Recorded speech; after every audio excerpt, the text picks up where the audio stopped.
Bom, no episódio de hoje a gente vai falar um pouco sobre a questão da Revolução Democrática Burguesa, principalmente olhando aqui para o Brasil.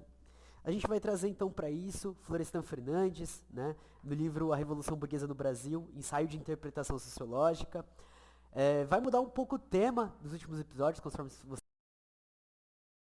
foram vendo, né? Mas a gente traz esse livro aqui pela editora Contra a Corrente. Muito obrigado, inclusive, pela parceria aí. Mais um ano junto. Espero que 2024 a gente siga aí, porque tem muita coisa boa para trazer a partir desses livros. Mas a gente traz aqui o Florestan Fernandes, porque além de ser um dos mais importantes sociólogos, traz uma interpretação da realidade brasileira, uma interpretação política que é muito necessária, né? Para conferir mais, a gente tem um episódio de podcast sobre o instrumento político, né, para a revolução principalmente, e a gente também tem o livro Poder e Contrapoder na América Latina, tá bom? Mas então, bora lá, vamos trazer um pouquinho da leitura aí do que a gente tem para observar e aprender com o Florestan.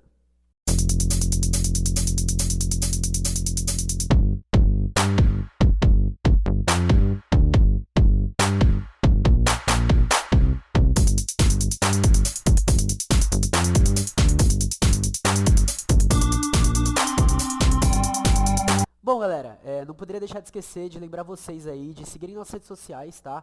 Morcego Marcos no Twitter, Ticoteco, enfim, todas as plataformas que é onde a gente está divulgando o que está sendo postado, onde a gente está trazendo todas as informações, onde a gente sempre atualiza vocês, onde a gente posta as coisas, onde vocês conseguem acompanhar o dia a dia, onde a gente está atuando, o que a gente vai estar fazendo e pode, é claro, trocar aquela ideia marota, tá bom? Queria lembrar também que, além do podcast, a gente produz lives, então tá rolando live de leitura e discussão de Descondenados da Terra, e se tudo der certo, vão ter episódios gravados também agora para as férias, para vocês, enfim, não perderem nada e ficarem atualizados com a leitura e a discussão desse livraço que a gente está lendo, tá sendo, enfim, uma puta emoção conseguir trazer essa leitura para as lives, tá bom? Queria lembrar também que é importante que vocês compartilhem, que vocês divulguem, que vocês ajudem aí na proliferação da Batalha das Ideias, beleza? E se quiser apoiar o trampo, a gente tem o apoia-se, apoia.se/Caverna Morcego, e também nosso Pix, podcastmorcego@gmail.com. Qualquer uma dessas formas ajuda bastante a gente a manter aqui a produção, tá bom? Mas é isso, bora lá para o episódio.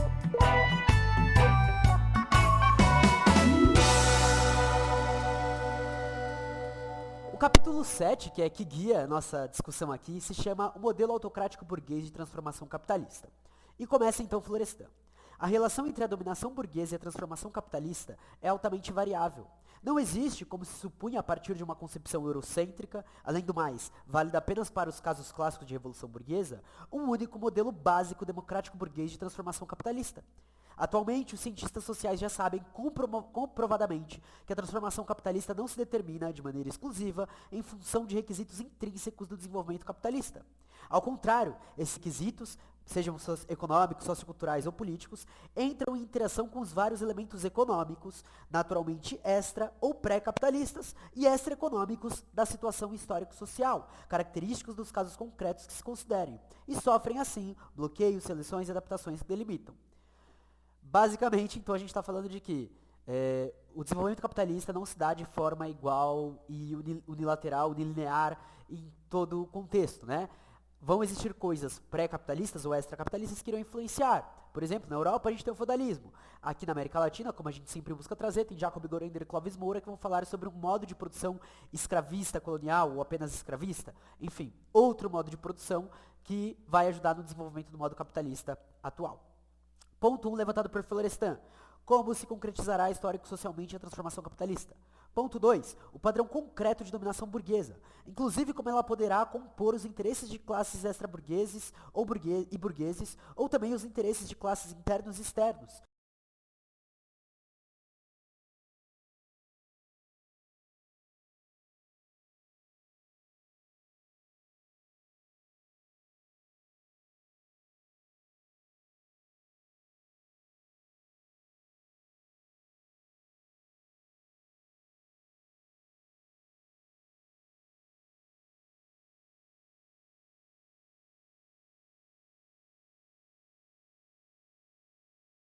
se for o caso, e como ela se impregnará de elementos econômicos, socioculturais e políticos extrínsecos à transformação capitalista.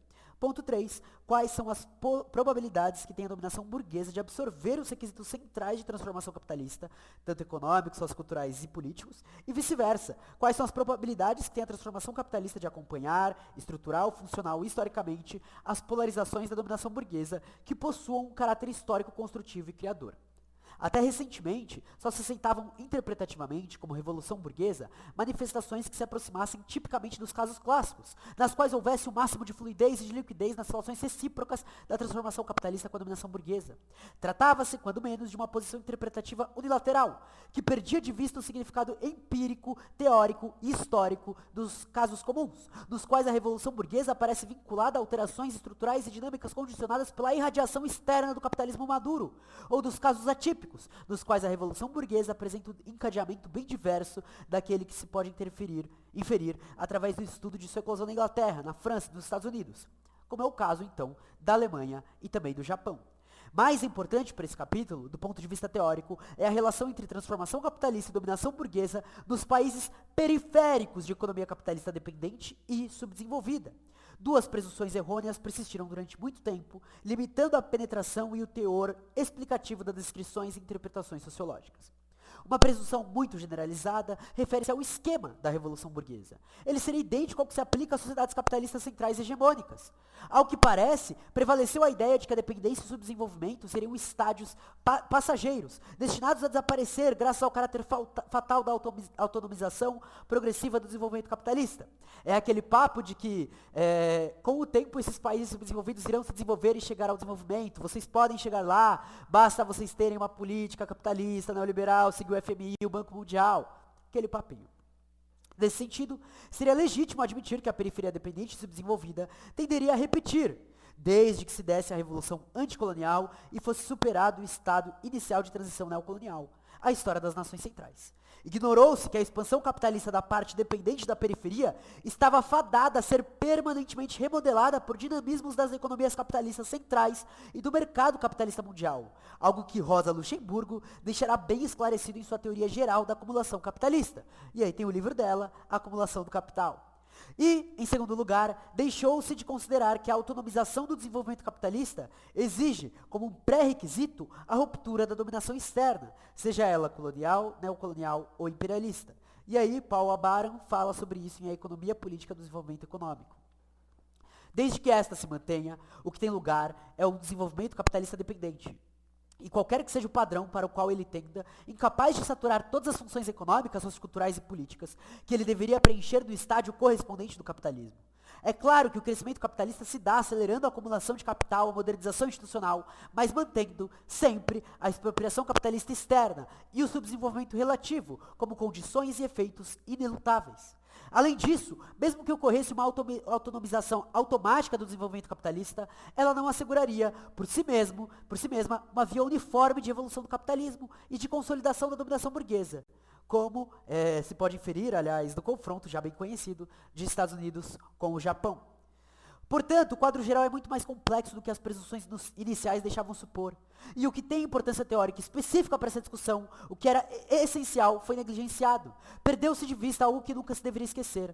O que a parte dependente da periferia absorve, e portanto repete com referência aos casos clássicos, são traços estruturais e dinâmicos essenciais, que caracterizam a existência do que Marx designava como economia mercantil, a mais-valia relativa, e por aí vai. E a emergência de uma economia competitiva diferenciada ou de uma economia monopolista articulada.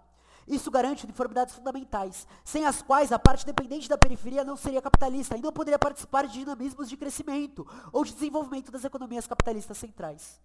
No entanto, há essas uniformidades que não explicam a expropriação capitalista inerente à dominação imperialista e, portanto, a dependência e o subdesenvolvimento se superpõem diferenças fundamentais que emanam do processo pelo qual o desenvolvimento capitalista da periferia se torna dependente, subdesenvolvido e também imperializado, articulando no mesmo padrão as economias capitalistas centrais e as economias capitalistas periféricas. Esse é o sistema depende do subdesenvolvimento de um lado e do desenvolvimento do outro.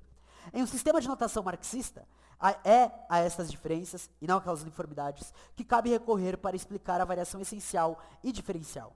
Isso é, o que é típico da transformação capitalista e da dominação burguesa sobre o capitalismo dependente. Só assim se pode colocar em evidência como e por que a Revolução Burguesa constitui uma realidade histórica, peculiar nas nações capitalistas dependentes e subdesenvolvidas, sem recorrer à substancialização e à mistificação da história. Aí, a Revolução Burguesa combina, e nem poderia deixar de fazê-lo, transformação capitalista e dominação burguesa, que é o tema que a gente queria trabalhar aqui. Todavia, essa combinação se processa em condições econômicas e histórico-sociais específicas, que excluem qualquer probabilidade de repetição da história ou de desencadeamento automático dos pré-requisitos do referido modelo democrático burguês. Ao revés, o que se concretiza, embora com intensidade variável, é uma forte dissociação pragmática entre desenvolvimento capitalista e democracia, ou usando-se uma notação sociológica positiva, uma forte associação racional entre desenvolvimento capitalista e autocracia. E aí o Florestan vai ter um outro livro, né, que vai se chamar Teoria do Autoritarismo, apontamento sobre a teoria do autoritarismo, né, que vai refletir sobre isso. Assim, o que é bom para intensificar ou acelerar o desenvolvimento capitalista entra em conflito nas orientações de valor menor que nos comportamentos concretos das classes possuidoras e burguesas, com qualquer evolução democrática da ordem social. A noção de democracia burguesa sofre uma redefinição que é dissimulada no plano dos mores, mas se impõe como uma realidade prática inexorável, pela qual ela se restringe aos membros das classes possuidoras que se qualifiquem, econômica, social e politicamente, para o exercício da dominação burguesa. A outra presunção errônea diz respeito à própria essência da dominação burguesa nas economias capitalistas dependentes e subdesenvolvidas. Associaram-se ao imperialismo efeitos de inibição dos elementos políticos do capitalismo dependente, ou alternativamente, de uma diferenciação regressiva do poder burguês, que não são compatíveis com qualquer forma de dominação burguesa, e muito menos com o tipo de dominação burguesa requerido, especificamente, pelas nações capitalistas dependentes e subdesenvolvidas. Ignorou-se que a apropriação dual do excedente econômico, né, de dentro pela dominação burguesa e também de fora pelas burguesias das nações capitalistas hegemônicas e por sua superpotência, ou seja, pelo imperialismo, exerce tremenda pressão sobre o padrão imperializado, que é dependente e subdesenvolvido, de desenvolvimento capitalista, provocando uma hipertrofia acentuada dos fatores sociais e políticos da dominação burguesa. A extrema concentração social da riqueza, a drenagem para fora de grande parte do excedente econômico nacional, a consequente persistência de formas pré- ou subcapitalistas de trabalho e a depressão medular do valor do trabalho assalariado, em contraste com altos níveis de aspiração ou com pressões compensadoras à democratização da participação econômica, sociocultural e política, produzem, isoladamente, em conjunto, consequências que sobrecarregam e ingurgitam as funções especificamente políticas da dominação burguesa, quer em sentido autodefensivo, quer numa direção puramente repressiva. Criam-se desse modo requisitos sociais e políticos de transformação capitalista e da dominação burguesa, que não encontram contrapartida no desenvolvimento capitalista das nações centrais e hegemônicas, mesmo onde a associação do fascismo com a expansão do capitalismo evoca o mesmo modelo geral autocrático burguês. E aqui a gente entra no outro ponto, né, da autocracia burguesa, não só no controle burguês democrático, mas também no controle burguês fascista. Sob esse aspecto, o capitalismo dependente e subdesenvolvido é um capitalismo selvagem e difícil, cuja viabilidade se decide com frequência por meios políticos e no terreno político. E ao contrário do que se supôs e ainda se supõe de muitos círculos intelectuais, é falso que as burguesias e os governos das nações capitalistas hegemônicas tenham qualquer interesse em inibir ou perturbar tal fluxo de elemento político, pelo enfraquecimento provocado das burguesias dependentes, ou por outros meios. Se fizessem isso, estariam fomentando a formação de burguesias de espírito nacionalista revolucionário, dentro do capitalismo privado, ou incentivando transições para o capitalismo de Estado e também para o socialismo. Estariam, portanto, trabalhando contra os seus interesses mais diretos, que consistem na continuidade do desenvolvimento capitalista dependente e subdesenvolvido. Então você gera certa autonomia para as burguesias nacionais, faz com que elas propiciem o próprio meio político, interfere somente onde deve interferir e mantém a autocracia burguesa.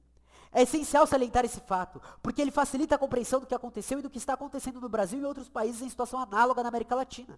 O que podia suceder, e por vezes sucedeu na fase de transição neocolonial, não iria repetir-se depois, em particular à medida que a consolidação do mercado interno comportava a transição para formas mais complexas de desenvolvimento capitalista, sob o capitalismo competitivo e de modo ainda mais acentuado mais tarde, sob o capitalismo monopolista. A própria superação da situação neocolonial já indica, por si mesma, alterações que refletem a emergência de uma burguesia articulada socialmente em bases nacionais. As outras duas transições subsequentes atestam, por sua vez, que a transformação capitalista e a dominação burguesa sofrem as gravitações que podem atingir sobre o capitalismo dependente, tornando as evoluções possíveis do poder burguês uma realidade histórica. Portanto, a fraqueza das burguesias submetidas e identificadas com a dominação imperialista é meramente relativa. Quanto mais se aprofunda a transformação capitalista, mais as nações capitalistas centrais e hegemônicas necessitam de pareceres sólidos na periferia dependente e subdesenvolvida. Não só de uma burguesia articulada internamente em bases nacionais, mas de uma burguesia forte para saturar, bastante forte para saturar todas as funções políticas autodefensivas e repressivas de dominação burguesa. Essa necessidade torna-se ainda mais aguda sob o imperialismo total, inerente ao capitalismo monopolista, já que depois da Segunda Guerra Mundial, ao entrar numa era de luta pela sobrevivência contra os regimes socialistas, tais nações passaram a depender das burguesias nacionais das nações capitalistas dependentes e subdesenvolvidas para preservar ou consolidar o capitalismo na periferia. As burguesias nacionais dessas nações converteram-se em consequência em autênticas fronteiras internas e em verdadeiras vanguardas políticas do mundo capitalista, ou seja, da dominação imperialista sobre o capitalismo monopolista. Pensar que isso acarreta uma depressão dos requisitos políticos do capitalismo dependente é uma ilusão. Já não só, semelhante situação exacerba ainda mais a importância do elemento político para o desenvolvimento capitalista dependente e subdesenvolvido. Já não só a possibilidade, mas também a persistência da transformação capitalista e da dominação burguesa vão passar por um eixo especificamente político. Se as burguesias nacionais de periferia falharem nessa missão política, não haverá nem capitalismo, nem regime de classes, nem hegemonia burguesa sobre o Estado.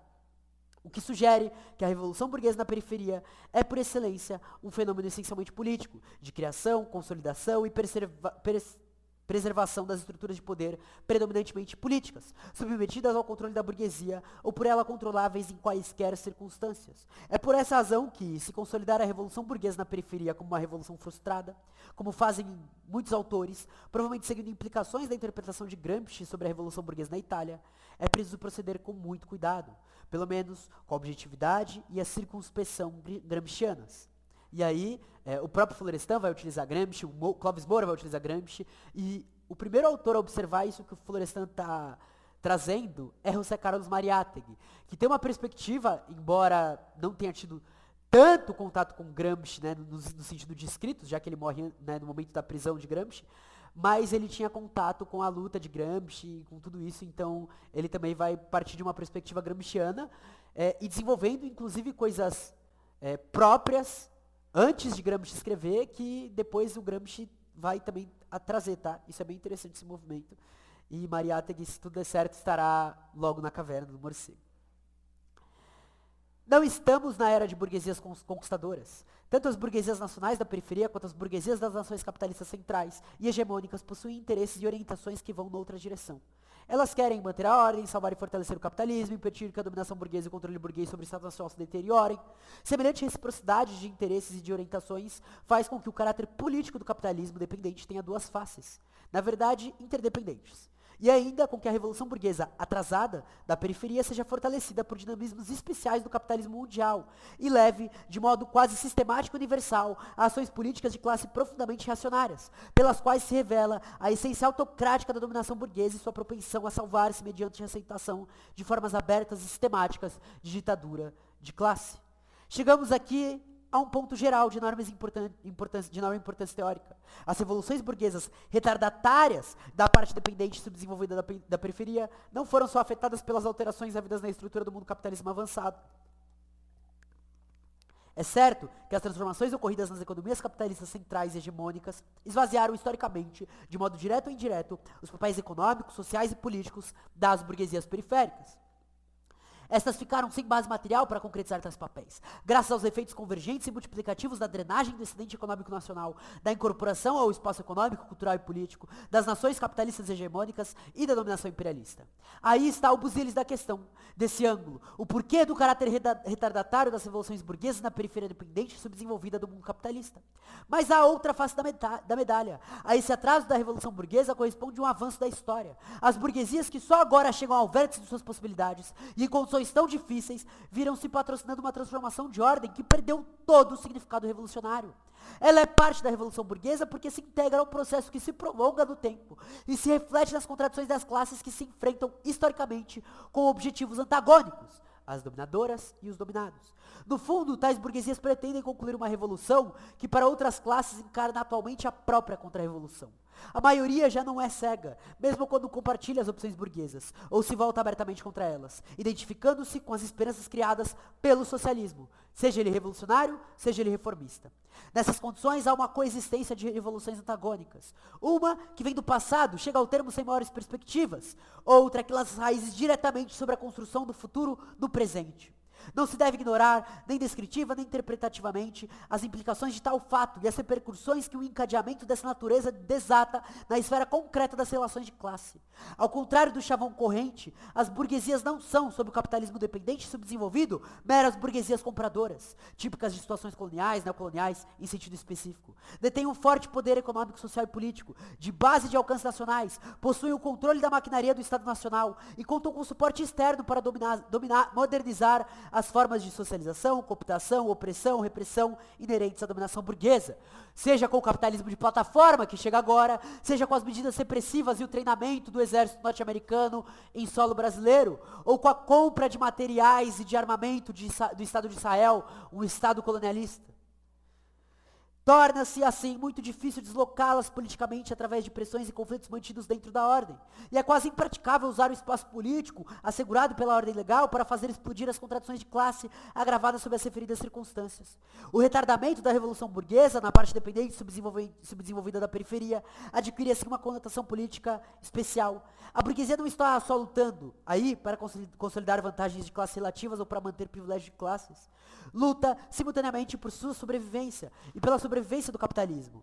Isso introduz a um elemento político em seus comportamentos de classe que não é típico do capitalismo, especialmente nas fases de maturação econômica, sociocultural e política e dominação burguesa, seja na Europa, seja nos Estados Unidos. Essa variação, puramente histórica, é, no entanto, central para que se entenda o crescente divórcio que se dá entre ideologia e a utopia burguesas e a realidade criada pela própria dominação burguesa.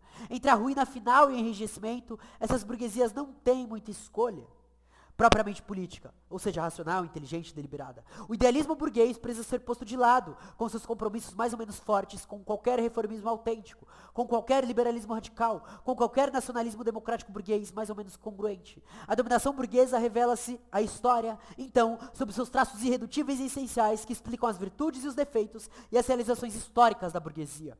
A sua inflexibilidade, a sua decisão para empregar a violência institucionalizada na defesa de interesses materiais privados, de fins políticos particularistas, sua coragem de identificar-se com formas autocráticas de autodefesa e de autoprivilegiamento. O nacionalismo burguês enceta, assim, um último giro, fundindo a república parlamentar com o fascismo. E aí a gente vai chegar naquela afirmação que a gente fez em Poder e Contrapoder na América Latina, de Florestan Fernandes, de que o Estado neocolonial, o Estado autocrático burguês, esse Estado que surge com modo de produção escravista colonial, vai ter, nas suas bases estruturais, a necropolítica e o fascismo como base. Nem sempre mostrando sua cara, é claro, mas sempre ali. Isso nos coloca, certamente, diante do poder burguês em sua manifestação histórica mais extrema, brutal e reveladora, a qual se tornou possível e necessária graças ao seu estado de paroxismo político. Um poder que se impõe sem rebuços de cima para baixo, recorrendo a qualquer meios para prevalecer, erigindo-se a si mesmo em fonte de sua própria legitimidade e convertendo, por fim, o Estado Nacional e democrático em instrumento puro e simples de uma ditadura de classe preventiva. Gostemos ou não, essa é a realidade que nos cabe observar e diante dela não nos é ilícito ter qualquer ilusão.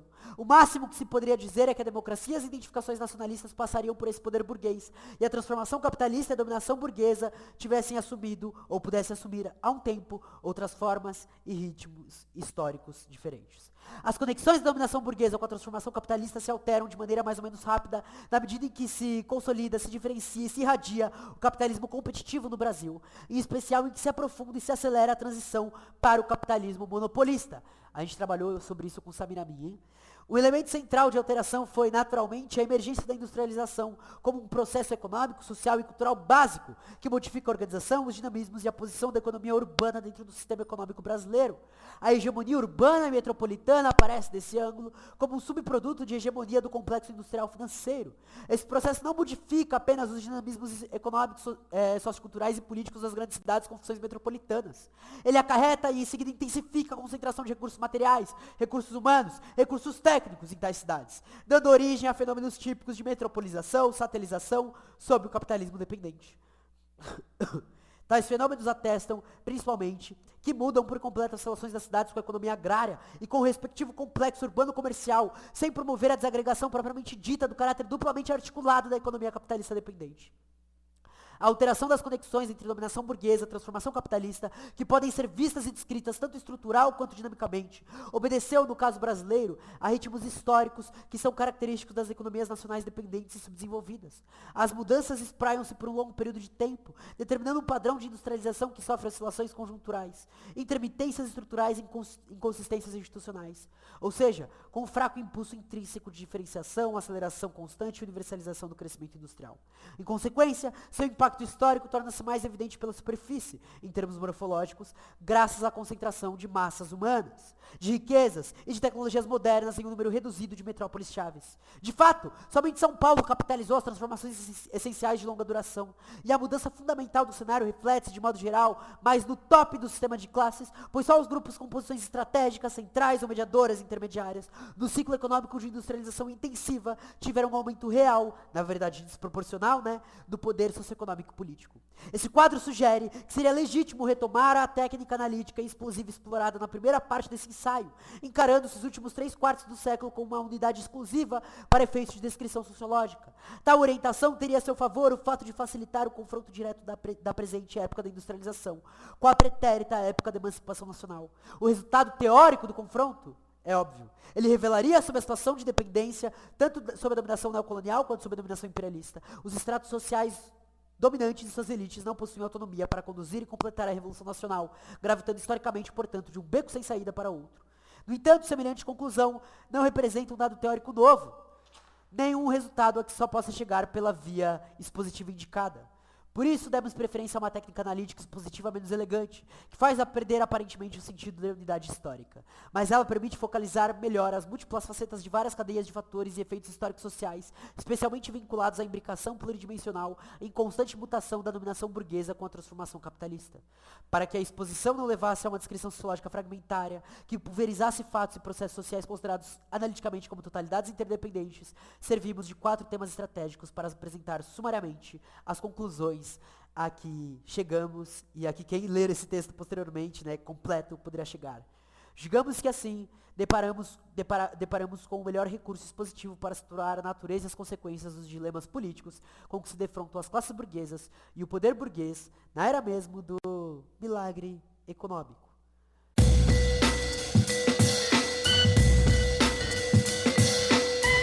E bom, galera, a gente chega então ao fim desse episódio com tudo meio aberto, porque a ideia aqui é realmente trazer pequenas partes para que vocês se aprofundem nos debates, nos temas, nos assuntos.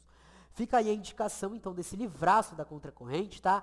Para mais, não esquece de seguir a gente nas redes sociais, vai ter várias indicações aí na descrição também, não deixa de acompanhar. E é isso, queria agradecer novamente a presença geral, muito feliz de ter tido vocês aqui comigo. Não se esqueçam de apoiar os projetos, nos vemos no próximo episódio. Tchau!